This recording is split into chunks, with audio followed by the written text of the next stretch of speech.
देखिए ना सर, ये सब क्लियर है सर। मैं ऑलरेडी स्टडी कर चुका हूँ मनोज जी। ये जो टैक्स बचाने के चक्कर में आपने अनऑथराइज्ड क्लेम्स और इलीगल ट्रांजैक्शंस किए ना, ये सरकार की नज़र में बहुत बड़ा क्राइम है, आप जानते हैं? इसकी सज़ा 10 साल तक की जेल और 20 लाख रुपए जुर्माना है। अब इंक्वायरी बंद करने के लिए मैंने मेरे सीनियर्स को 10 लाख रुपए में कन्विंस किया है। Thank you Kulkarni sir. पैसों के लिए मैंने अपना ये घर गिरवी रखा है। कुछ दिन और ठहर जाइए, आपका काम हो जाएगा। आप एनफोर्समेंट डिपार्टमेंट के इतने बड़े अफसर हो, कुछ और मोहलत दीजिए ना प्लीज। मैं बात करता हूँ मेरे सीनियर से, और अभी तो बात कीजिए आपके पार्टनर से, परेश जी ना? हाँ, चाह क्यों नहीं ना? हो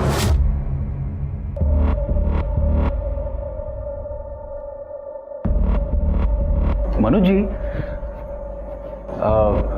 आपकी बेटी वैष्णवी कहाँ है? वो दिखाई नहीं दे रही। बहुत खूबसूरत है वो अपने दोस्त के घर पर गई है, कल आ जाएगी। सॉरी टू से मनोज जी, पर आपको बिजनेस करना नहीं आता। याद रखिए, प्रॉफिट और लॉस के बीच में, बिल्कुल बीच में, एक बहुत ही थिन लाइन होती है जिसे कॉम्प्रोमाइज कहते हैं। खैर, आपकी ये चाय तो मैं बाद में पी लूंगा। Thank you.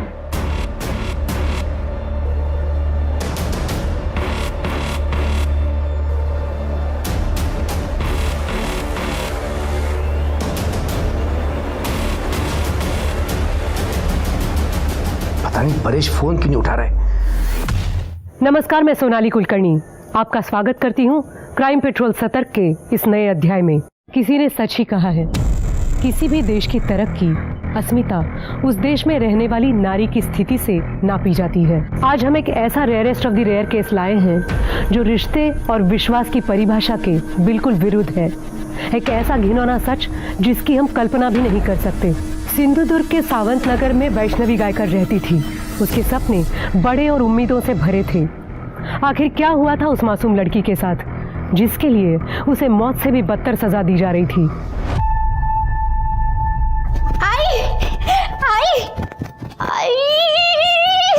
अगर काय मुझे मुंबई में जॉब मिली है मल्होत्रा डिजाइनर्स के यहाँ। मुंबई की बहुत बड़ी डिजाइनर कंपनी है। I am so happy. अगर बाबा नहीं मानेंगे। भाई आप मना लेना ना बाबा को, ऐसी अपॉर्चुनिटी बार बार नहीं मिलती है। तू जानती है ना बाबा को। आप रुको, बाबा को आने दो, मैं मनाती हूँ। लगता है बाबा आ गए।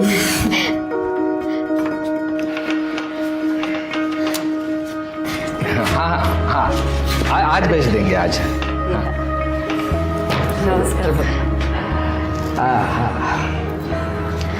Thank you.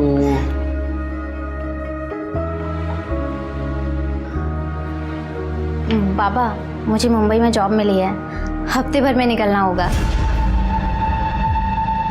ये तो बड़ी अच्छी बात। कोई अच्छी बात नहीं है, मना कर दे उनको। देख, तू अकेली मुंबई नहीं जाएगी, और अगर तेरे को मुंबई जाना है तो तेरे लिए मैं मुंबई का लड़का ढूंढता हूँ। शादी कर ले और फिर मुंबई चली जाना। तो बाबा कैसी बात कर रहा है मनोज? बच्ची जिंदगी में आगे बढ़ रही है और तू उसके पैरों में शादी की बेड़ियां बांध रहा है। परेश, तुला माहिती राहू द्या भाऊजी, ये नहीं समझेंगे। खानदान परंपरा यही नजर आता है इनको। हाँ, नजर आता है, इसलिए तो मुझे अपनी मर्यादा पता है, और हर एक को अपनी मर्यादा का पता होना जरूरी है। तुझे मुंबई जाना है, शादी कर ले और फिर आराम से मुंबई चली जाना। That's final. बाबा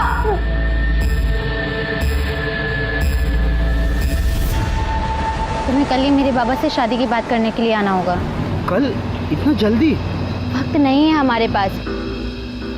बाबा मेरी शादी कहीं और तय कर दें, इससे बेहतर है तुम ही आ जाओ शादी की बात करने। अरे वैष्णवी, मुझे कोई प्रॉब्लम है ही नहीं, बस सिर्फ दादा को मनाना पड़ेगा।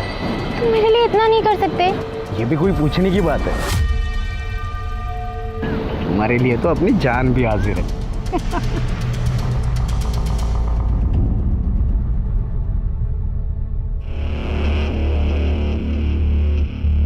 वैष्णवी, अरे वाह, इतना सज धज के कहाँ जा रही है?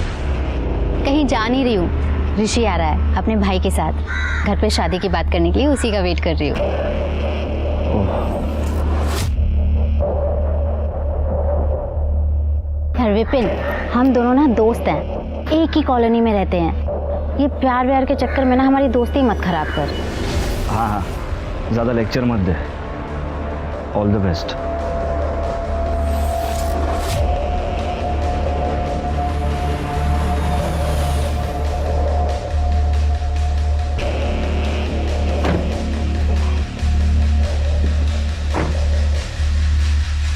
हाय, लेट तो नहीं हुआ मैं? नहीं नहीं नहीं, चलिए अंदर चलिए।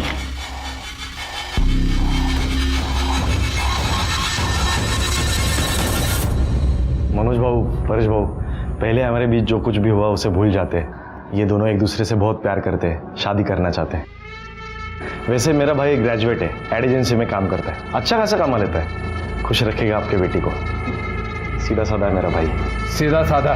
तो तुम्हारा ये सीधा साधा भाई पड़ोस में रहने वाली कॉलगर्ल योगिता के पास क्या कर रहा था?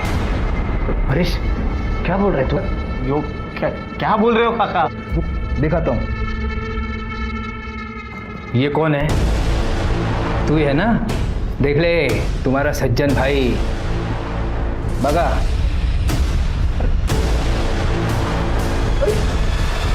परेश, ये फोटो तुम्हारे पास कैसे आई? अरे योगा योग साला, 4 महीने पहले तुम सब लोग शिरडी गए थे।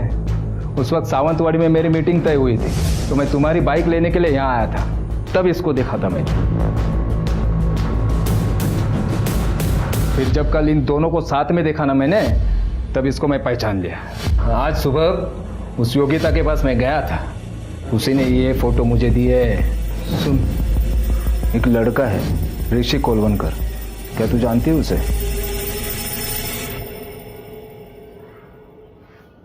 यही ना, ये तो अक्सर आता है मेरे यहाँ, बहुत पसंद है मुझे।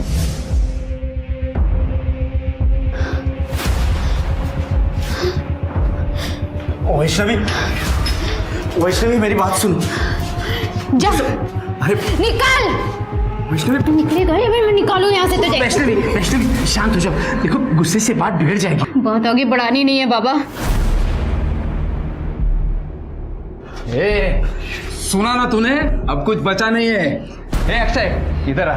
बड़ा गुणगान गा रहा था ना इसका। तो सुन, रिश्तेदारी बराबर वालों में होती है, भिखारियों के साथ नहीं। बहुत ज्यादा बोल रहा है तू।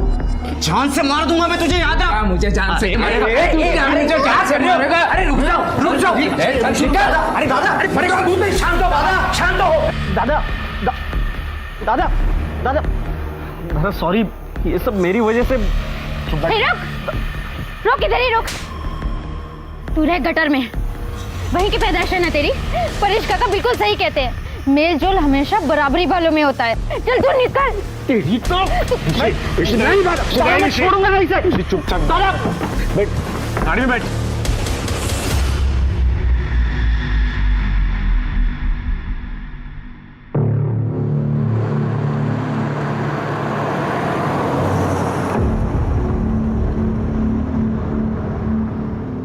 मुझे ना बड़ा मजा आ रहा है तुझे ऐसे देखने में। वैसे तेरे हिस्से का आधा प्यार तो तेरा आशिक मुझे कर ही चुका है। अब तू और मैं बराबर।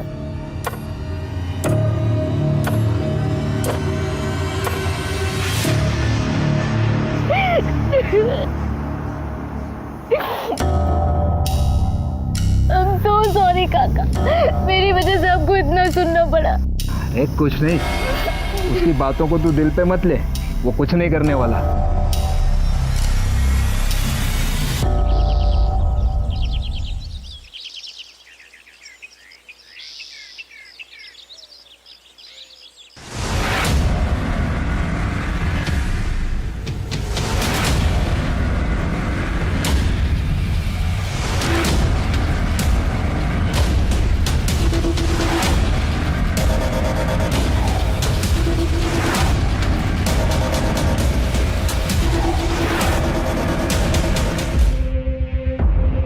सर, पैन कार्ड, आधार कार्ड,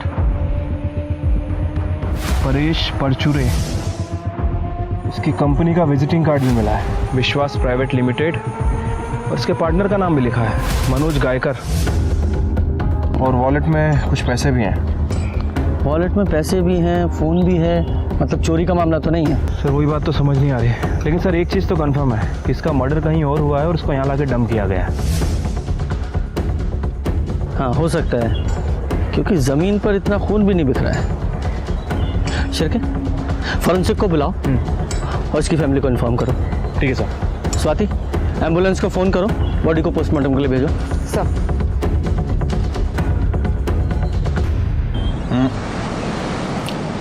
वक्त बहुत कम बचा है आपके पास मनोज जी।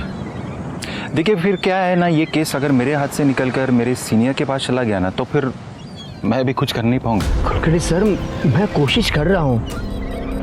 तो थोड़ी सी कोशिश आपकी बेटी वैष्णवी को भी करने दीजिए। क्या है, धंधे में एक दूसरे की मदद करना ही तरक्की का तरीका होता है। और आपकी बेटी वैष्णवी तो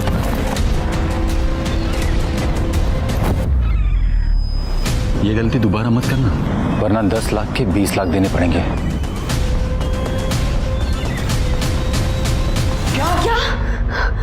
परेश का खून हो गया? अरे देवा, कैसे? परेश जी को आप कैसे जानते थे? अरे सर, वो मेरे भाई जैसा था। एक्चुअली हम दोनों की एक छोटी सी कंपनी है।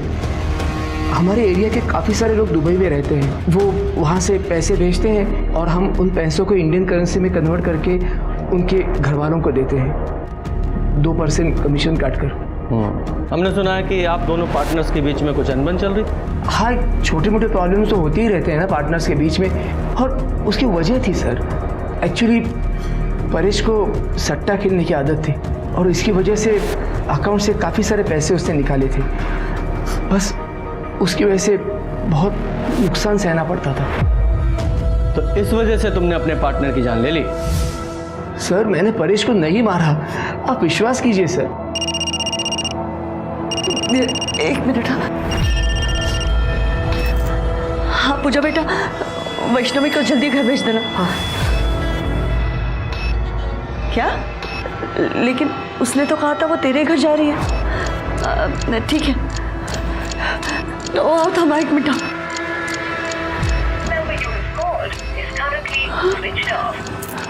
काय झालं सांगशील का? आओ, वैष्णवी पूजा के घर में नहीं गई। तू वैष्णवी को फोन लगाओ ना। ओह लाओ फोन, उसका फोन स्विच ऑफ आ रहा है। क्या हुआ? ये वैष्णवी कौन है? सब वो हमारी बेटी है हमारी। क्या हुआ है, डिटेल में बताइए। वो कल ना सारे एलियन माँ, बोल तो। मैं पूजा के घर जा रही हूँ। हम दोनों को एक ही असाइनमेंट मिला है, उसे पूरा करने। अच्छा, वो रात को लेट हो जाएगा तो मैं वहीं रुक जाऊँगी और सुबह 11 बजे तक वापस आ जाऊँगी। बाबा से पूछ। बाबा, जाऊँ? ठीक है, अपना स्कूटर लेके जाना। पर वो तो ख़राब पड़ा है। मैं रिक्शा से चली जाती हूँ, 50 मिनट की दूरी पर ही है उसका घर, मानिक नगर में। ठीक है, संभाल के जाना पर। ठीक है, होगा। सर, अब पूजा कह रही है कि वैष्णवी उसके घर पर गई नहीं। तो वैष्णवी किसी और फ्रेंड के घर पे चली गई होगी। नहीं सर, ये पक्का उसी का काम है। किसका? ऋषिकेश कोलवणकर। वो कौन है? वो वैष्णवी से शादी करने के लिए आया था, लेकिन परेश को उसके चाल चलन के बारे में पता चल गया था और ये सुनकर वैष्णवी से उसे रिश्ता तोड़ा था और शादी भी तोड़ी थी। तब तो वो चला गया था घर से, लेकिन 2 दिन के बाद सर उसे जल्दी से पकड़िए सर, कहीं वो मेरी बेटी के साथ कुछ गलत ना कर बैठे सर। आप शांत हो जाइए, टेंशन मत लीजिए। ये वैष्णवी का फ़ोन नंबर और उसका फोटोग्राफ दीजिए। ठीक है, दे सर।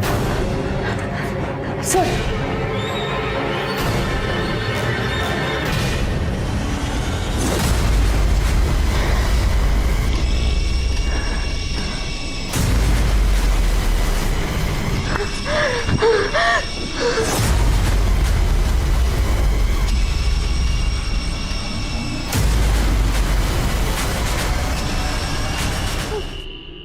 शिरके, इनकी कंपनी के अकाउंट्स, सारे बिजनेस रिकॉर्ड, सारे फोन्स, उनकी लोकेशन सब चेक करो। देखो, बिजनेस में कोई किसी का सगा नहीं होता, सब एक दूसरे से फायदे के लिए मतलब रखते हैं। इन दोनों की पूरी करनी चाहिए मुझे। ठीक है सर। वैसे इस वैष्णवी के केस का क्या करना है? आप कहें तो ऋषि को उठा लूँ? हाँ उठाओ, लेकिन मुझे लगता है कि ये दोनों मियाँ बीवी झूठ बोल रहे हैं। झूठ बोल रहा है। एक तरफ तो कह रहे हैं कि इनकी बेटी वैष्णवी अपनी किसी पूजा नाम की फ्रेंड के साथ असाइनमेंट करने के लिए गई थी, और दूसरी तरफ ये भी बोल रहे हैं कि उसे ऋषि ने गायब किया है।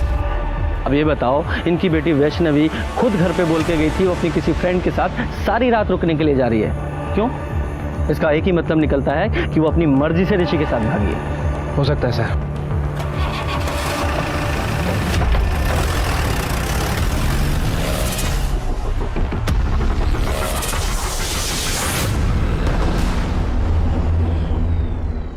सर, परेश की पोस्टमार्टम रिपोर्ट के हिसाब से उसकी मौत 10 तारीख को करीब 3 से 4 बजे के बीच हुई। उसका सर दीवार पर पटक कर उसे मारा गया। सर, उसके सर पे सीमेंट और रेत के ट्रेसेस मिले हैं। इसका मतलब ये कंफर्म है कि परेश को कहीं और मारा गया और बाद में उसकी बॉडी को जंगल में ले जाकर डंप कर दिया गया। Yes sir. सर, जैसे आपने कहा था, मैं ऋषि के घर गई थी। वहाँ मेरी बात उसके बड़े भाई अक्षय कोलवनकर से हुई। ऋषि तर गोवा गया है। क्यों? उसका वो एड एजेंसी का मीटिंग होता है, अक्सर जाया करता है।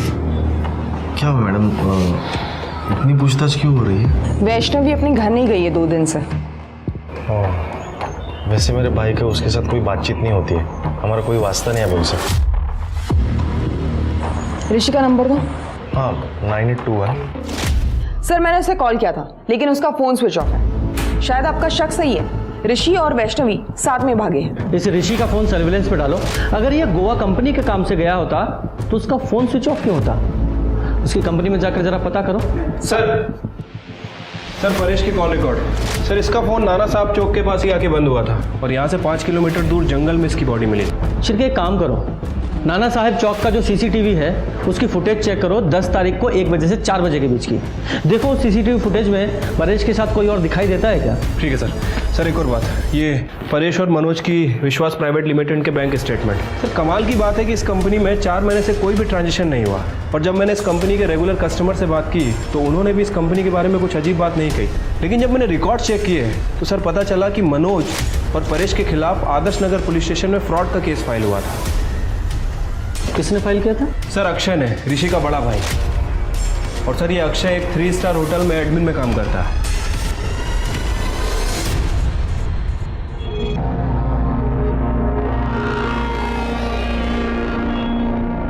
अब क्या हुआ सर? परेश परचूरे को जानते हो? उन्हें कैसे भूल सकता हूँ सर। परेश भाऊ और मनोज भाऊ, उन्होंने 1 साल पहले मेरे 3 लाख रुपए डुबाए। कैसे? सर, मैं पहले दुबई में काम किया करता था, तब मैं विश्वास प्राइवेट कंपनी के थ्रू घर पे पैसे भेज दिया करता था। तब वो 2% कमीशन लिया करते थे सर। फिर मेरी कॉन्ट्रैक्ट खत्म हुई, मैं घर पे वापस आया। फिर मैंने कैलकुलेशन की सर, उन्होंने 3% से कमीशन लिया था। 3 साल 1% ज़्यादा, मतलब थोड़ा थोड़ा अमाउंट करके 3 लाख रुपए हो गए थे सर। मैं उनसे बात करने के लिए उनके घर पे चला गया। तेरा कोई पैसा नहीं है हमारे पास। देखो परेश भाऊ, मुझे पैसों की जरूरत है, मुझे मेरा पैसा दे दो प्लीज। कौन सा पैसा? तेरी जॉब जाने का फ्रस्ट्रेशन यहाँ आके मत निकाल। चल चल निकल यहाँ से। गली का कुत्ता है, कुत्ता तू। शहर मत कर रहे, चल निकल यहाँ से। चल परेश भाऊ, बात को चल। सर, तब मैंने आदर्श नगर पुलिस स्टेशन में कंप्लेंट भी लिखवाई थी, लेकिन उसका आगे कुछ हुआ नहीं। ये मनोज और परेश ने तेरे पैसे डुबाए तो तूने परेश को रास्ते से हटा दिया? नहीं सर, वो तो 1 साल पहले की बात है। मेरी अच्छी खासी जॉब चल रही है सर यहाँ पे। एक बात बता, तुम लोगों में इतनी कहा सुनी हुई, फिर भी तू वो मनोज की बेटी वैष्णवी का हाथ मांगने गया तेरे भाई के लिए? सर, मैं जितनी नफरत उनसे करता हूँ ना, उससे कहीं ज़्यादा प्यार मेरे भाई से करता हूँ सर। उसकी खुशी के लिए मैंने मेरा मन बदल लिया सर, लेकिन उन लोगों का नहीं बदला। रिश्तेदारी बराबर वालों में होती है, भिखारियों के साथ नहीं। बहुत ज्यादा बोल रहा है तू, मैं जान से मार दूंगा देखो। मतलब तेरे भाई के पास भी मर्डर करने का मोटिव है? सर नहीं सर, वो तो उसने उस दिन गुस्से में बोल दिया था, वो ऐसा नहीं कर सकता, वो तो बहुत सीधा साधा है। ये तेरा सीधा साधा भाई लड़की को लेके भागा है, मालूम है ना तुझे? नहीं सर, ऐसा नहीं हो सकता, वो गोवा गया, मैंने मैडम को बताया ना। गोवा गया तो फोन क्यों बंद है उसका? पता नहीं सर, शायद कोई नेटवर्क की प्रॉब्लम हो सकती है ना सर। उससे कोई कांटेक्ट होती है ना तो मैं खुद आपको कांटेक्ट करता हूँ, मैं सबसे पहले आपको बोलूँगा। भूलना मत, समझा?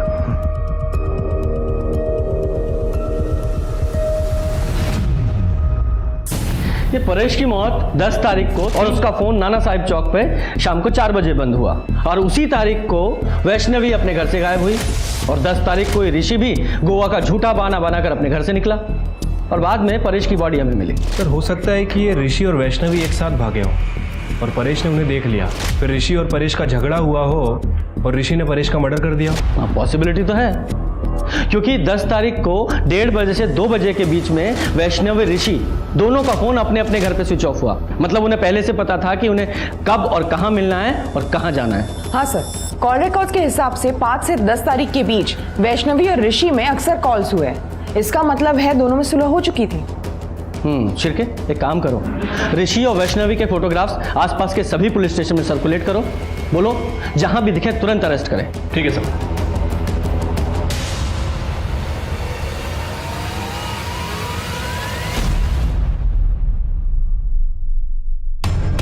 मुझे दे दीजिए ना।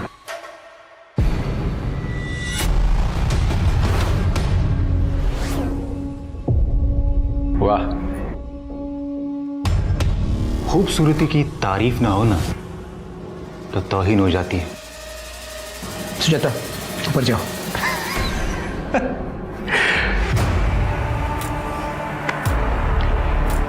एक डील करते हैं ना मनोज जी। आपकी बेटी तो भाग गई, उसकी जगह पे आप अगर इन मोहतरमा को मेरे पास भेज दो। कुलकर्णी सर, वो बीवी है मेरी, ये कहने लो और चलते बनो। मुझे भी कैश चाहिए, 10 लाख, और वो भी 2 दिन में।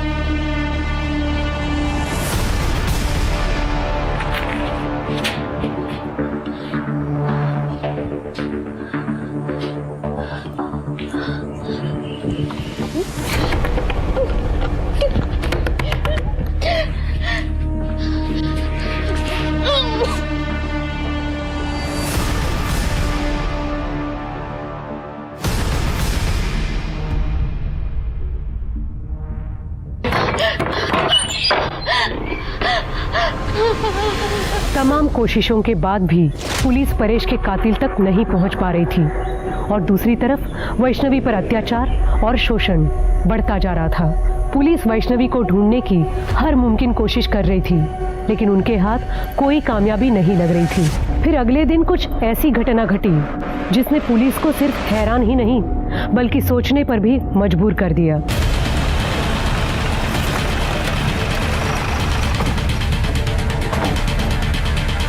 सर, मैंने आपको फ़ोन किया था, यहाँ से स्टेशन जाने के लिए शॉर्टकट है, तो मैंने वहाँ पर एक लाश देखी, इसलिए सर आपको फ़ोन किया। किधर है?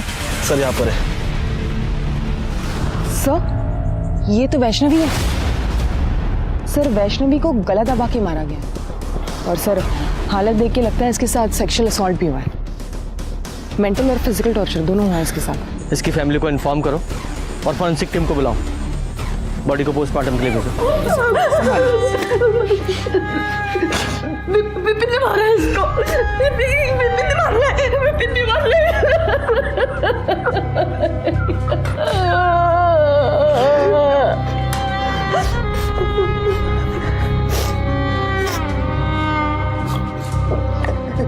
सर, वो विपिन हमारे एरिया में ही रहता है। मेरी वैष्णवी ने उसके प्यार को कभी एक्सेप्ट नहीं किया, फिर वो उसका पीछा करने लगा और एक दिन मेरी और ऋषि की अब बात नहीं होती। देख वैष्णवी, मैं अभी तुझसे बहुत प्यार करता हूँ, एक बार सोच ले। विपिन, मुझे रिश्तों में मिलावट अच्छी नहीं लगती। हम दोस्त हैं और हमेशा रहेंगे। क्या दोस्त दोस्त दोस्त? थक गए हो तेरा दोस्त बनकर। देख वैष्णवी, देख अगर तूने हाँ नहीं कहा ना तो I can't live without you. I can't live with you. देख वैष्णवी, वैष्णवी, देख मैं तुझे बहुत मैं वैष्णवी से प्यार करता हूँ। तेरा और मेरी बेटी का मेल हो ही नहीं सकता, समझ रहा तू ना? चल निकल, चल निकल मेरे घर से निकल। चाहता हूँ तुझे अपनी खूबसूरती पे बहुत नाज है ना, तेरी ऐसी शक्ल दिखाऊंगा ना कि कोई पहचान भी नहीं पाएगा। अरे चल जा, चल जा, चल जा। तो आपने पुलिस में कंप्लेन क्यों नहीं की? उस दिन के बाद उसने उसका पीछा करना बंद कर दिया। हमको लगा वो सुधर गया। यही गलती करते हैं मैडम हम लोग, क्राइम की शुरुआत यहीं से होती है। आपको उसके खिलाफ कंप्लेन करनी चाहिए थी। खैर, कहाँ मिलेगा ये विपिन? वैष्णवी को क्यों मारा? साहब, मैं उसे क्यों मारूंगा? मैं तो उससे प्यार करता था। उस पर रेप करने की कोशिश करता और बोला प्यार करता था। सर, उस दिन मैं नशे में था। नशे में था तो कुछ भी करेगा, हैं? देख सीधे सीधे बोल वरना डंडा डाल के उगलवाऊंगा। सर मैं कहीं मैं सच बोल रहा हूँ। तू ऐसा नहीं बोलेगा, कर दे, अंदर डालो इसे।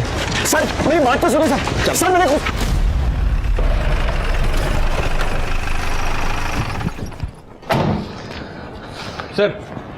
सर हमने विपिन को उठा लिया है और सर ये वैष्णवी की पीएम रिपोर्ट। सर इसके हिसाब से उसकी मौत 14 तारीख को रात 2 बजे से 3 बजे के बीच में हुई है।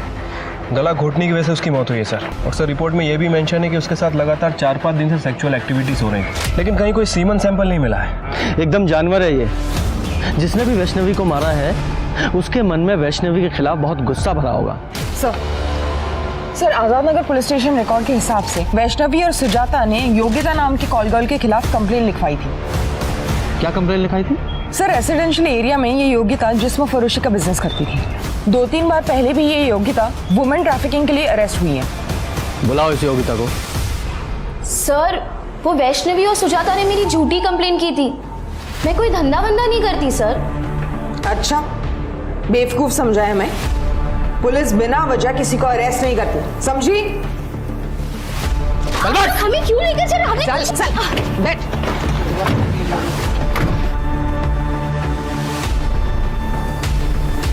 सुजाता और वैष्णवी ने तुझे अरेस्ट कराया था। तूने बदला लेने के लिए उस वैष्णवी को बेच डाला, उसे किडनैप करवा दिया और जब वैष्णवी ने वहां से भागने की कोशिश की तो मरवा दिया उसे। सर वो धंधा मैं पहले ही करती थी, अब मैंने वो सब छोड़ दिया है और वैष्णवी को मैंने नहीं मारा है सर। जब तक ये केस सॉल्व नहीं हो जाता शहर छोड़कर नहीं जाएगी। ठीक है सर।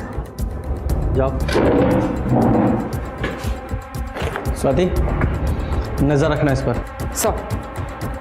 सर हमने इस मनोज पर नजर रखी थी। पता चला है कि मनोज ने अपना घर गिरवी रख के मार्केट से 10 लाख रुपए उठाए। ये मनोज जरूर कुछ ना कुछ हमसे छिपा रहा है। हाँ सर लेकिन एक बात मैंने आपसे छुपाई है। कौन सी? एक्चुअली परेश टैक्स और जीएसटी बचाने के चक्कर में पैसों की बहुत हेरा फेरी करता था। मैंने उसे बहुत बार समझाया पर उसे कभी माना नहीं। फिर एक दिन आप लोगों को क्या लगा ये सब फ्रॉड करके आप सरकार से बच जाओगे? सॉरी सर, अब गलती हो चुकी है। आप ही बताइए क्या कर सकते हैं। 20 लाख रुपए का फ्रॉड है, इंक्वायरी तो बैठेगी। 10 साल की सजा और 20 लाख तक का जुर्माना। मैं क्या कहता हूँ, कुछ चाय पानी ले दे के मामला यही सेटल कर देते हैं। 10 लाख कैश। एक ईडी ऑफिसर ने आपसे रिश्वत मांगी? हाँ सर, इसीलिए मैंने अपना घर गिरवी रख के मार्केट से 10 लाख रुपए उठाए थे। नाम क्या था उस ऑफिसर का? राजेंद्र कुलकर्णी। आपके पास नंबर है उसका? हाँ। शिरके नंबर लगाओ।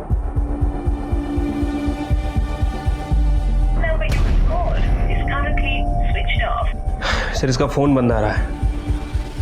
आजकल ईडी में शार्दुल दलवी है ना, उन्हें फोन लगाओ और इस राजेंद्र के बारे में पता करो। ठीक है सर। और मनोज जी आपको पता है ना, रिश्वत देना और लेना दोनों अपराध हैं। मुझे पता है सर लेकिन मैं बहुत डर गया था। बाबा मैं मार्केट जाके आती हूँ। हाँ संभालो जा।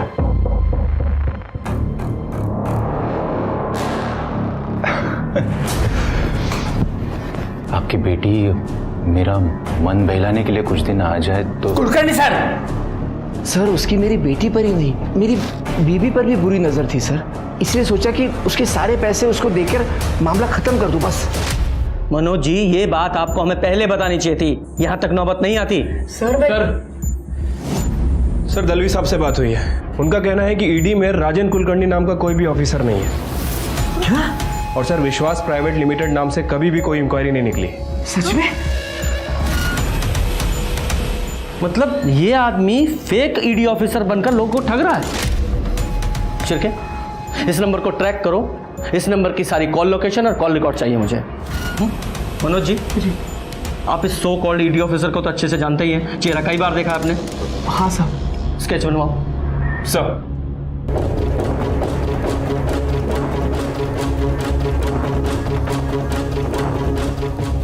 सर उस ऑफिसर का फ़ोन अभी तक स्विच ऑफ है सर, और मैंने उसके कॉल रिकॉर्ड चेक किए हैं। उसने सिर्फ और सिर्फ मनोज जी को ही फ़ोन किया था। और एक और बात सर, उसके फ़ोन की लोकेशन कभी कभी योगिता के घर के आसपास की थी। योगिता, ये मनोज जी की नेबर ना? Right sir. सर, इनके ब्रीफिंग से ये स्केच बनाया है। यही है वो राजेंद्र कुलकर्णी।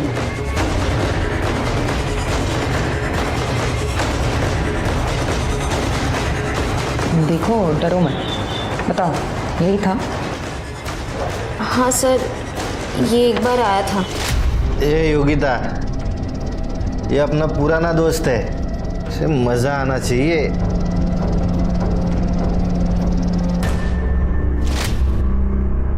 इसने कुछ बताया अपने बारे में? नहीं सर, इसने तो कुछ नहीं बताया, पर इसके साथ जो आदमी आया था मैं उसे जानती हूँ। वो यही शिवा कॉम्प्लेक्स में रहता है। हमें सब पता है तेरे और उस नकली ईडी ऑफिसर के रैकेट के बारे में। अब सीधे सीधे बताएगा या तेरे हलक में से उगलवाऊं? छिड़के सब कुछ बताता हूँ साहब। सब उसका नाम शेखर नाइक है। सब मैं दिल्ली में जॉब करता था, तभी हम पहली बार मिले थे। और एक दिन अचानक वो मेरे घर पे आया। क्या? तो तू इधर फेक ईडी ऑफिसर बन के लोगों से पैसे लूटता है? हाँ, और पता है तुझे, थोड़ा सा डरा दो ना तो लोग पैसा दे भी देते। दिल्ली की पुलिस है ना, कुत्ते की तरह ढूंढ रही मुझे, पर मैं हूं ना, उनके नाक के नीचे से भाग आया हूं। और फिर तुम दोनों ने यहाँ आकर ठगी करना शुरू कर दिया? नहीं सर, कसम से सर, मैंने ऐसा कुछ नहीं किया सर। सर बस मेरी इतनी गलती हो गई कि मैंने उसको अपने घर में रहने दिया।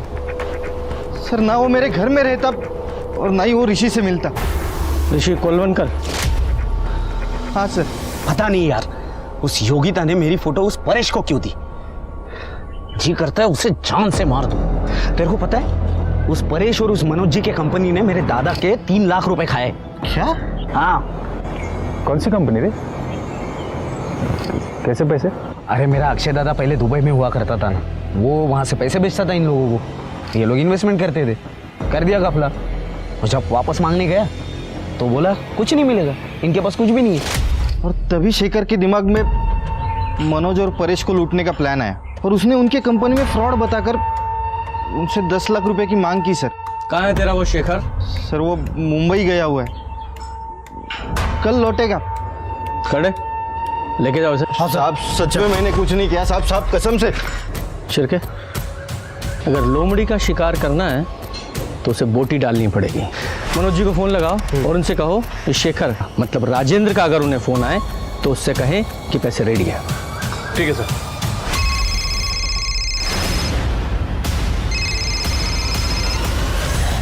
हाँ कुलकर्णी सर। पैसे का बंदोबस्त हो गया? हाँ, बंदोबस्त हो गया है। आप आ जाइए पैसा लेने के लिए। मैं नहीं, पैसा तुम लेके आओगे कल शाम 4 बजे बीच रिजॉर्ट।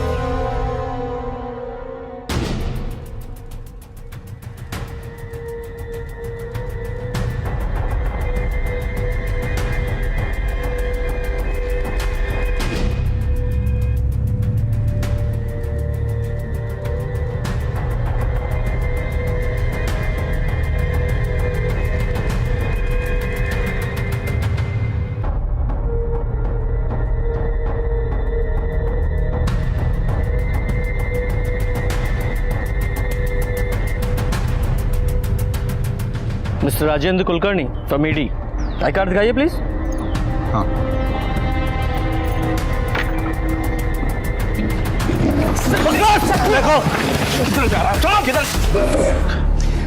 दिल्ली में तुझ पर फ्रॉड के कई केसेस हैं, लेकिन यहाँ पर तुझ पर फ्रॉड के साथ साथ मर्डर और रेप के चार्जेस भी लगेंगे। सर मैंने ना वो परेश को मारा है, ना मैंने वैष्णवी का खून किया है। ये तो इतनी आसानी से नहीं कुछ उगलेगा, हमसे मेहनत करवाएगा। तू ही बता दे, तू तो इसके साथ प्लान में शामिल था ना? सर मैं तो किसी भी प्लान में नहीं था सर। वो वैष्णवी को मैं जानता भी नहीं है सर। वो तो ऋषि के साथ भागने वाली थी सर। भाई मैंने वैष्णवी को मना लिया है। भाई कब है शादी? नहीं ना यार, यही तो प्रॉब्लम है, उसके घर वाले नहीं मान रहे। लेकिन अक्षय दादा ने बोला है कि तुमको भाग के शादी करनी चाहिए, और इसके लिए हम लोग परसों भाग रहे हैं। अक्षय दादा हमारे रहने का वगैरह सब बंदोबस्त कर रहा है। ऋषि की तुमसे कब बात हुई थी? सर वो कुछ हाँ 8 तारीख को। और 8 तारीख को ऋषि ने तुमसे कहा था कि वो 10 तारीख को वैष्णवी के साथ भागने वाला है। हाँ सर। वैष्णवी के साथ साथ 10 तारीख को वो परेश भी गायब हुआ था। शिर्के, इस अक्षय ने हमसे झूठ बोला है कि ऋषि गोवा गया हुआ है। इस अक्षय पर नजर रखो, क्योंकि उसका झूठ सबूत के साथ उसके सामने रखेंगे।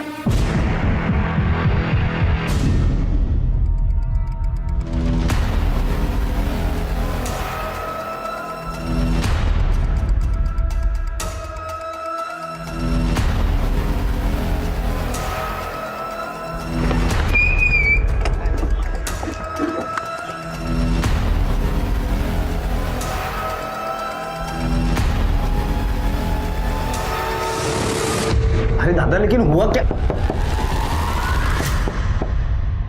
कौन देख? हाँ, मैं देखता हूँ।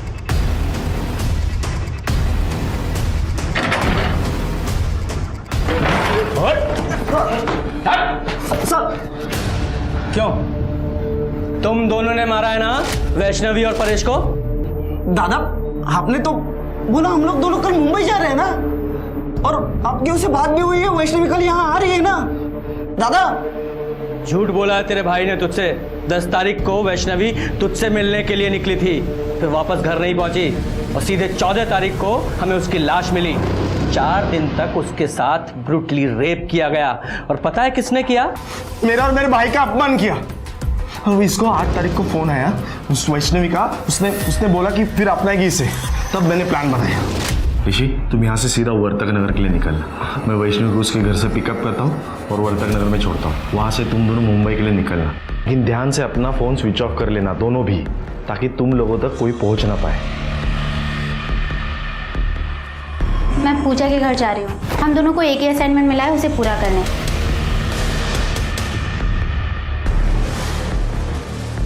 आजा। सुन, अब जब तक मैं ना बोलूं यहाँ से बाहर नहीं निकलना, ठीक है? देखिए, मैं वैष्णवी को लेके आता हूँ, ठीक है?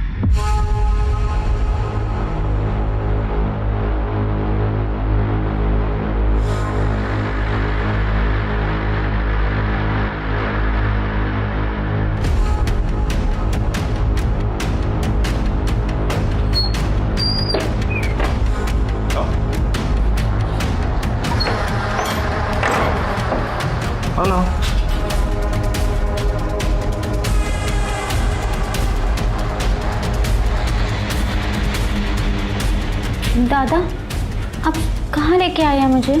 ऋषि कहाँ है? ऋषि ना नहीं आने वाला। तुम्हें सबक सिखाने के लिए मैं अकेले ही काफी हूं। ऋषि, 10 तारीख को जब वैष्णवी तुझसे मिलने यहाँ नहीं पहुंची, तो फिर तू यहाँ क्यों रुका रहा? गया क्यों नहीं यहाँ से? क्योंकि दादा ने मुझसे कहा कि वो जब घर से भाग रही थी तो उसे घर वालों ने पकड़ लिया और उसके घर वाले मुझे ढूंढ रहे, तो कुछ दिनों तो मुझे यही छुपे रहना पड़ेगा। और वैष्णवी कुछ दिनों के बाद फिर से भागेगी, इसलिए मैं यहाँ रुका था सर। मुझे अपनी खूबसूरती पे बहुत नाज है ना, तेरी शक्ल ऐसी बिगाड़ूंगा ना कि कोई पहचान नहीं पाएगा, समझी? दादा, तुमने मुझे इतना बड़ा धोखा दिया, मैं तुम्हें कभी माफ नहीं करूंगा। तब मैं कोशिश करूंगा तुझे उम्र कैद नहीं, सीधे फांसी होगी। लेके चलो इसे।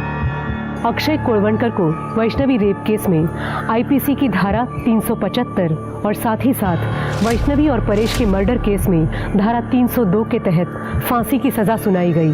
क्रोध अक्सर हमें गलत निर्णय लेने पर मजबूर करता है।